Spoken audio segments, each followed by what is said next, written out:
Hi guys, I'm here with Barnsley goalkeeper Brad Collins. Brad played at Chelsea at youth levels, represented by Conquest. Hi Brad, thanks for coming on. How are you keeping? Yeah, I'm very well, thank you. How are you? Yeah, I'm good, thank you, mate. We'll take you right to the start of your footballing life. How did you get into football as a kid? What are your first memories of the sport? Um, when I was growing up, I must have been about 4 or 5, and my dad ran a football team, just a local team, and I used to just go over there and kick balls around them, really. So that's where it all started. Obviously, my brother was playing for the local team, so just comfortable, really, there, just mucking around. Was there ever a little bit of sibling rivalry with your brother who could be a bit better? Um, I think as a youngster, obviously, he was till about 14, I think, but then he just packed it in. So I don't think there's rivalry now. Maybe back then, but not now. Were you always the keeper in the garden? Obviously, that's the position you've gone on to play. Yeah, I mean, when I was 5, 6, and they were what 9, 10, I used to just jump in the net and just try to save anything. So I think that's where it all started, really. Obviously, I've seen you on the Conquest Lives, just jumping in and stuff. What do you think of the initiative that Connor and those guys are doing in terms of helping young kids stay sharp and fit during this lockdown?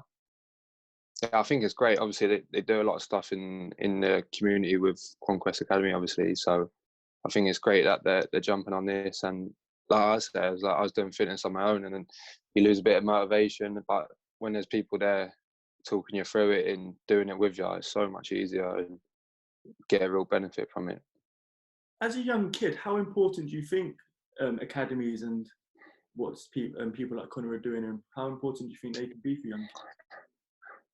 Yeah, of course, that they're not a professional academy, of course, but there's lots and lots of players that get drafted in from these sorts of things around the country. So I think for players, it's never to give up. I think it's very important to keep going and believe in the coaches and what they're doing, because obviously they know what they're doing.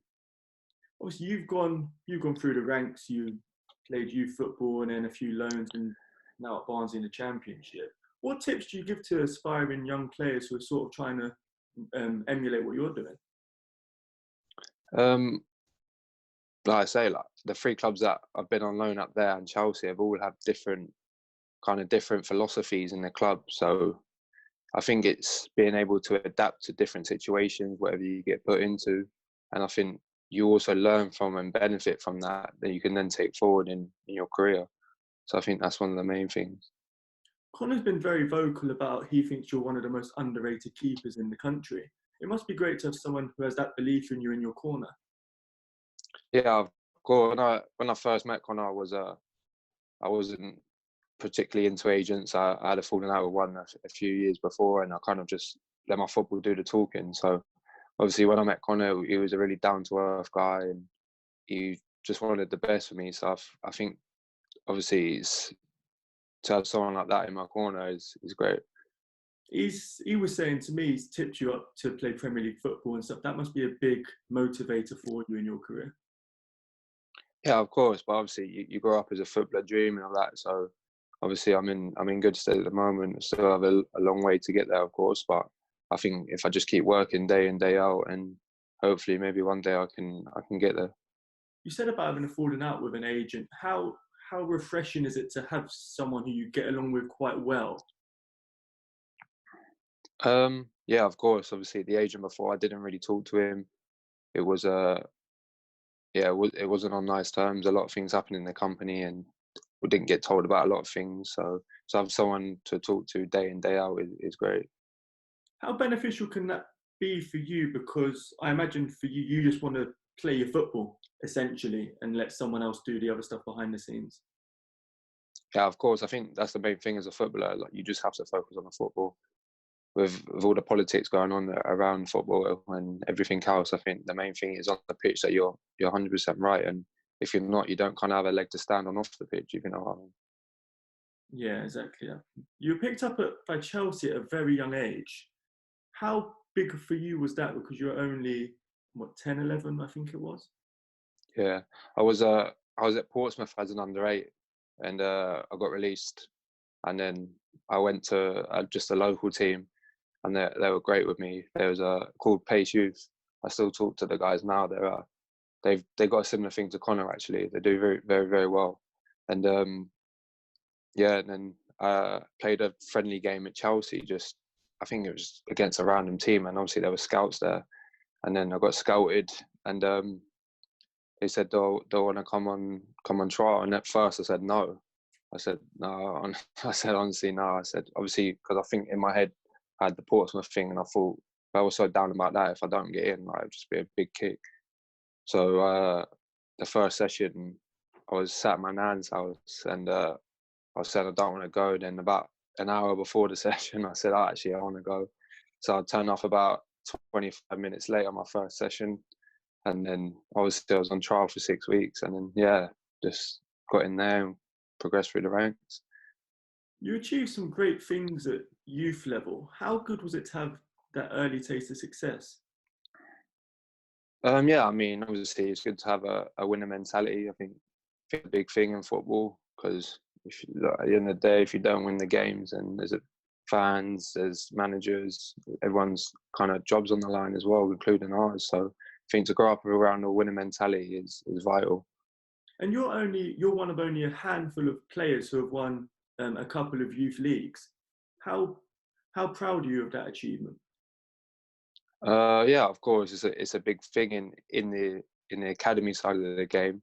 But I mean, as soon as I stepped into men's football, that was all forgotten about. It's just Saturday we need 3 points, Tuesday we need 3 points. It's not about what you've done in your past. I think it's all great when you're in the bubble in the academy and it looks great on the eye, winning back-to-back youth leagues, back-to-back FA Cups. But as soon as you go on loan, it's a completely different ball game. Do you think sometimes goalkeepers aren't given the credit they deserve because the plaudits tend to always go to the forwards, the strikers, the ones getting the goals?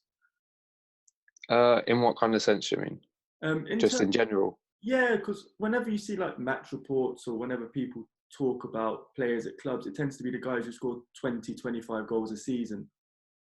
Yeah, of course. I think that's the luxury of a striker. You know, they could have a poor game and score 2-3 goals, and they get man of the match, and you think, what's going on here? But I think goalkeepers don't get enough credit. I'm not just saying that because I'm a goalkeeper, but there is, yeah, you know, it could be a bit more. But I think that's just how it's been over the years, and I think that's just how it will be. But I think, yeah. Whilst you were at Stamford Bridge, you obviously were there at a time when the club was very successful in the first team. You had guys like Cech, John Terry, Lampard to look up. Mm-hmm. That must have been quite surreal for you as a young player. Yeah, I think as a young player, when you go over there and you're kind of like, whoa, like look who I'm training with. But then I feel like when you get older and you grow as a person, you kind of just adapt to it, and like just normal people. They're just normal people at the end of the day. So I think, but to look up to them, for example, Cech, and obviously Thibaut when he was at Courtois, like it's great to learn from them kinds of people, you know. Obviously, both of those keepers were among the best in the world at the times they were there. How beneficial was it for you to train with the likes of those in your development? Yeah, of course. I think it's great, you know. And like I said I think yesterday I said to someone, I said, like, even when I'm training now, I try to learn off the young boys at Barnsley. I think you can learn from anyone, anywhere, even if it's a little 1% or anything. You might just pick up and think, oh, like, I think it's just vital that you go into every session wanting to learn and wanting to progress as a person. I think the main thing. Obviously, with the likes of Czech and for people like that, did he ever give you any advice as young keepers at the club? No, I wouldn't say advice, but I think I remember speaking to Asmir Begovic one time, and he said, I think I must have been 17, 18 at the time, and he just said, get out and just play as many games as you can. He said, anywhere. He said, because I think he went on loads of loans. I think he was in Conference South. He was all over the place, he said, and like he just said, get as many games as you can. He said it'd be the best thing for you.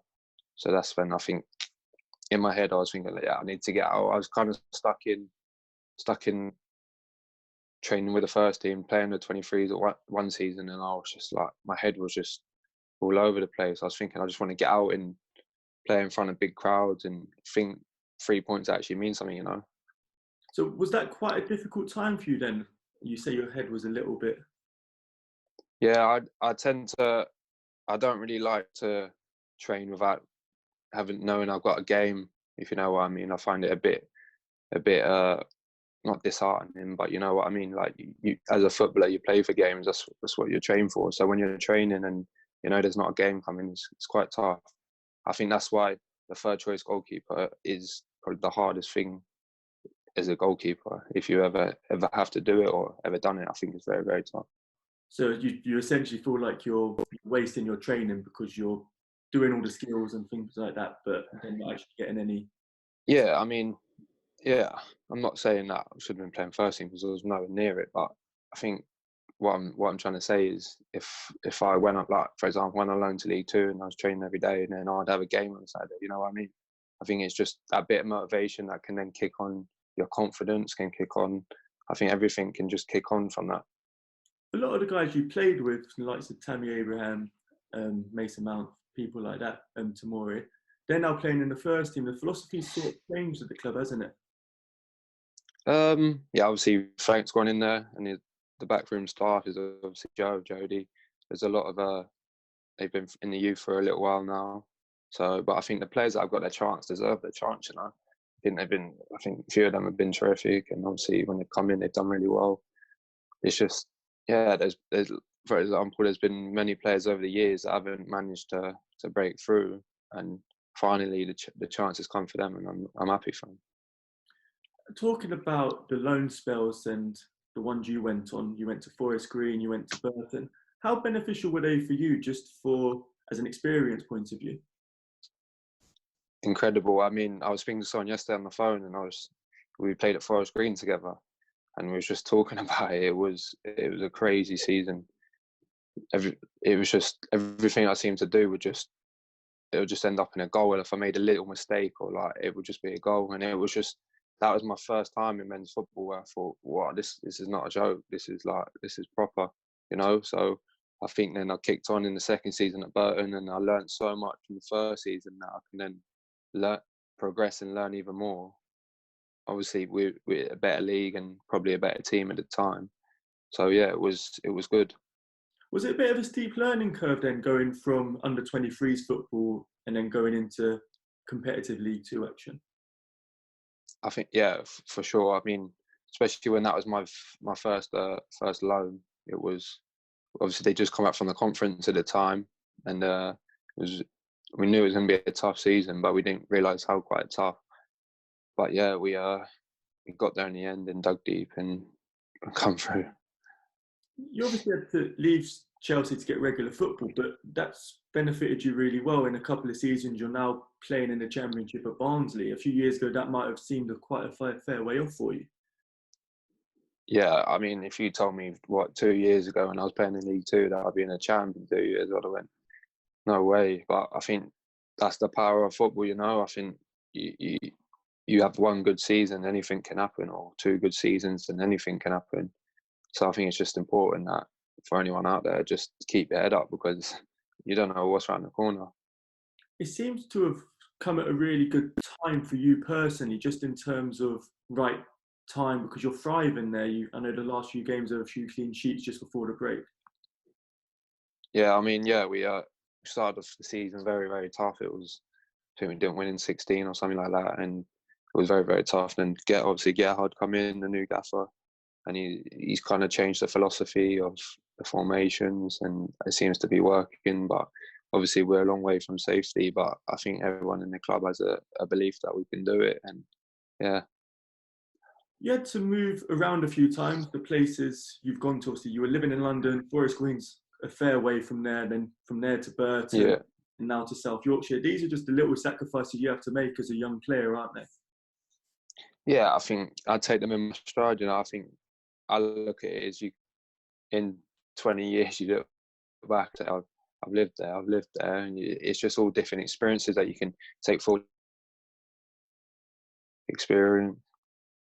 How have you found the adaptation to life in South Yorkshire? Because I know they speak a little bit funny up there. I go to Sheffield Yeah, for work. How have you found things? yeah.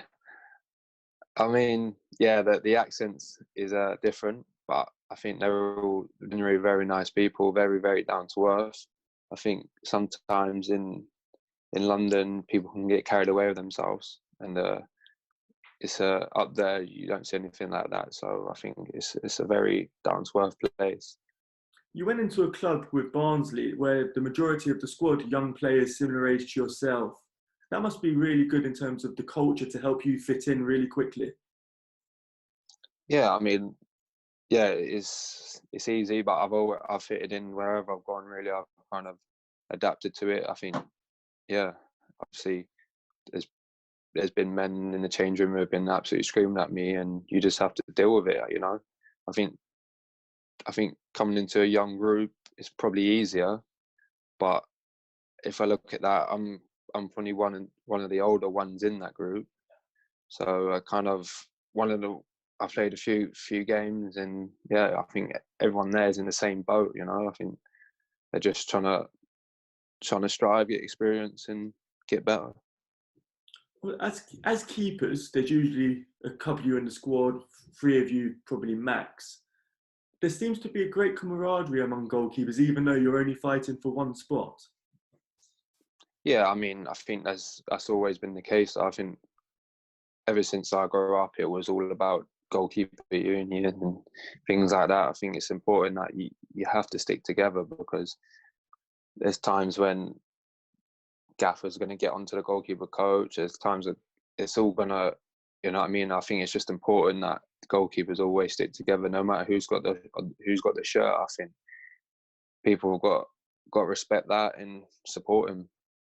You've got another very good goalkeeper at Oakwell with you, Sammy Radlinger. How's it been together with you two? As in personally, Yeah, just a or personal relationship. yeah, we got on very, very well. Very nice guy actually. So, but obviously we're both fighting for the same shirt, but there's never been any tension there. We've always supported. Like, I've always supported him. He's always supported me, and I think that's the way it's got to be in professional football. We have to be professional. That's what you get paid for. So And that competition's really good, isn't it, in terms of you spur each other on and make each other better?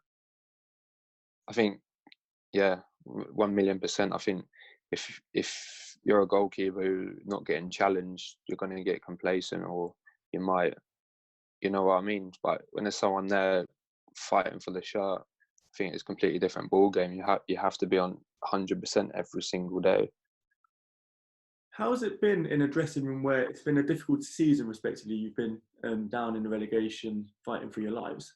How is that to take as a young player?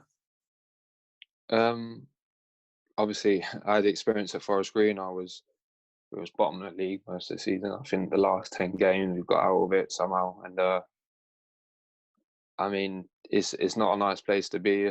I really don't want to be in the situation again, but obviously it's come to it, and I think we just got to dig deep. We have to just keep fighting every single game, because you never know what's going to happen. Never. So I think it's just important everyone stays strong and mentally switched on. I think that's the main thing. Do you think that experience at Forest Green has helped you then, because you've at least felt it before and you know what it's like to get out of it? Yeah, of course. I mean, when I look back, it was like we was dead and buried at times, and I think it's important that you just don't give up. I think that's the main thing. If you give up, then you are gone. If you stay together as a squad and stick together, then you never know what can happen. Football's a weird old game. And it's good that in a strange sort of way, it's good to have both sides of it, isn't it? Because you've had success when you were younger, but it's also good to feel the bad times as well, just to keep you grounded and show you it can't always be plain sailing. Yeah, of course. I think sometimes you learn more in defeat than you do in winning, if you know what I mean. I feel like you get to a state. Obviously, at the academy, we had a very, very good team, and we'd win all the time, win everything, and you go on loan and we're getting battered and losing, and it was like bloody hell, like a bit of not a shock, because obviously kind of kind of ready for anything in men's football, but I think definitely you learn from that more than I probably did at Chelsea. The coronavirus is hard to get away from it. We're all in lockdown. Yeah. It sort of came at a really bad time because you guys were getting on a real run of results. I know you lost the last couple, but you had 3 clean sheets in a row. You really seemed to turn a corner and get on a bit of a run. Yeah, I mean, we had three wins in a row, 3 clean sheets, and also we lost 2 on the bounce. But I think, yeah, it didn't come at a great time. But I think for everyone, every club can say that. I think it's the same for everyone. And when we do go back, or when we go back, we got to be on it 100%. We can't be no carrying anyone or anything like that. Every single player has to be on it because we're in a fight and we were fighting for our lives down there. Nobody knows when you're actually going to get back to playing football. A lot gets brandished about in the news. It's all speculation essentially.